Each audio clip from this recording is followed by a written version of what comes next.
যখন মকাই করে বলেছিল যে এটা সংস্কার কমিশন নাকি সালাউদ্দিন কমিশন, তো তারাও কি সালাউদ্দিন ভাইয়ের পকেটে ঢুকে যাবে কিনা?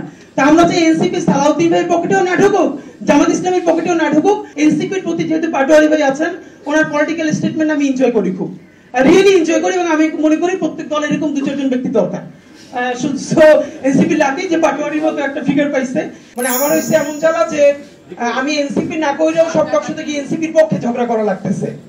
মানে সার্জিস কেন বলতেছে যে কলিজা ছেড়ার কথা, এই পলিটিক্যাল রিটরিকের পক্ষে আমার দাঁড়ানো হইতেছে। কারণ দিন শেষে কেউ এনসিপি করুক, কেউ জামাত করুক, বিএনপি করুক, যখন জুলাইয়ের গণ অভ্যুত্থানের শক্তি আক্রান্ত হয়, আমরা মনে করি এই আক্রমণটা বাংলাদেশপন্থী সকল মানুষের উপরে হয়। সুতরাং এটাকে প্রতিরোধ করা আমাদের সকলের দায়িত্ব হয়ে পড়ে। এখন এখানে আমি বরং শিশির ভাই আছেন, ভাইরা আছেন, আমি তাদের ইনসাইটটা বুঝবার জন্য আরো মনোযোগ দিয়ে শুনতে চাই।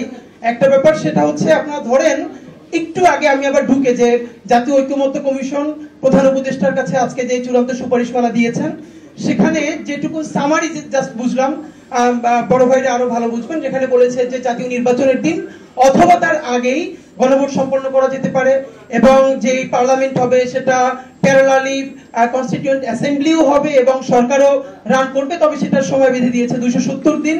এই 270 দিন পর্যন্ত এটা কনস্টিটিউয়েন্ট অ্যাসেম্বলি হিসেবে কাজ করবে, তারপরে আবার সে আগের ফর্মে ফিরে যাবে।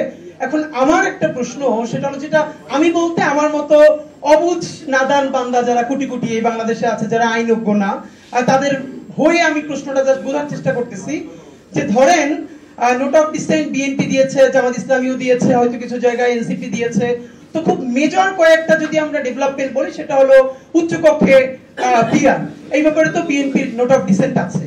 এখন আজকে আমি মাত্র ঢুকে দেখলাম যে প্রশ্নটা কি হবে গণভোটে। তো গণভোটে প্রশ্ন দেওয়া হয়েছে এটা ঐক্যমত্য কমিশনে, যে আপনি কি এই যে জুলাই সনদ এবং তার যে ইশতেহার, এটাকে সমর্থন করেন কি করেন না, এটা টিকতে থাকবে। এখন এই টিকের পরে ধরেন জুলাই সনদ পাস হয়ে গেল, মানে জনগণ ভোট দিল যে আমরা এই জুলাই সনদকে চাই। এখন এই জুলাই সনদ যেভাবে দেয়া আছে, এটা তো নোট অফ ডিসেন্ট সহ দেয়া আছে।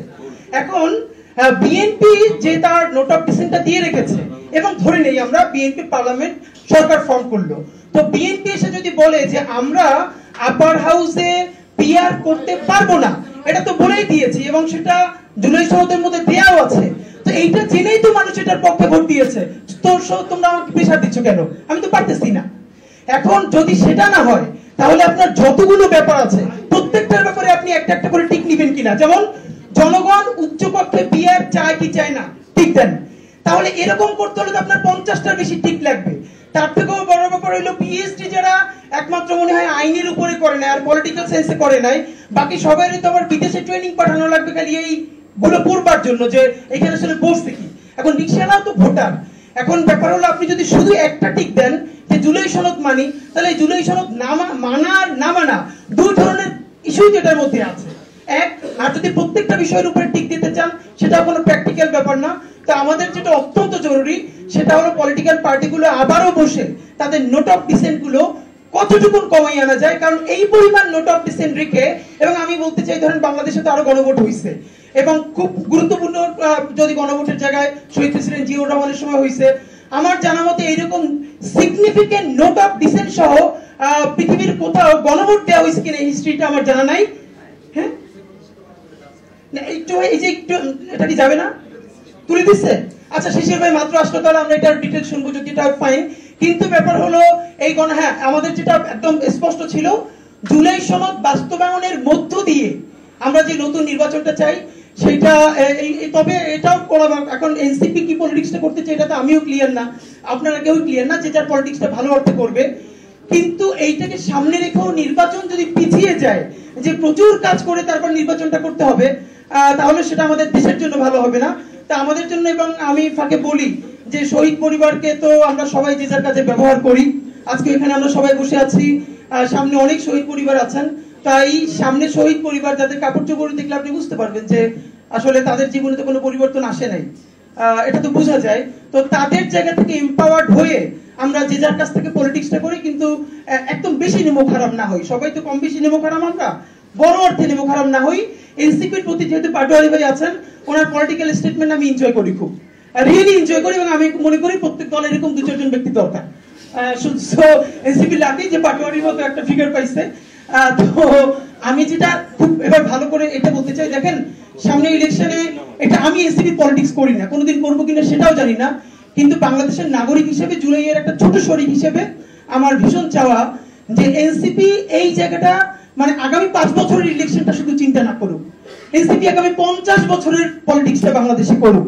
মুশকিলটা হলো আজকে এখনো তার সাথে বিএনপির সাথে অথবা জামাতের সাথে পলিটিক্যাল অ্যালায়েন্স হয় নাই, কিন্তু এখন কয়েকদিন পরে বিএনপির সাথে হলে আমার কোনো আপত্তি নাই, কিন্তু আজকে জুলাই সনদের ব্যাপারে যে বোল্ড স্টেটমেন্ট সে দিতে পারছে বা দেওয়ার চেষ্টা করছে, সেই ইলেকশনের জোট হয়ে গেলে সে কি তখন সেটাই হবে, নাকি তারা যখন মকাই করে বলেছিল যে এটা সংস্কার কমিশন নাকি সালাউদ্দিন কমিশন, তো তারাও কি সালাউদ্দিন ভাইয়ের পকেটে ঢুকে যাবে কিনা?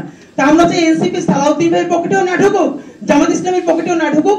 আগামী নির্বাচনে সে যদি একটাও না পায়, ভাই আগামী 5 বছরই শুধু বাংলাদেশের নির্বাচন না, বাংলাদেশ যতদিন টিকে থাকবে ইনশাআল্লাহ এখানকার পলিটিক্সও টিকে থাকবে।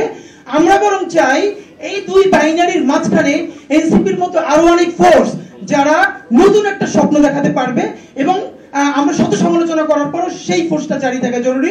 সবাইকে অনেক শুকরিয়া, আল্লাহ হাফেজ।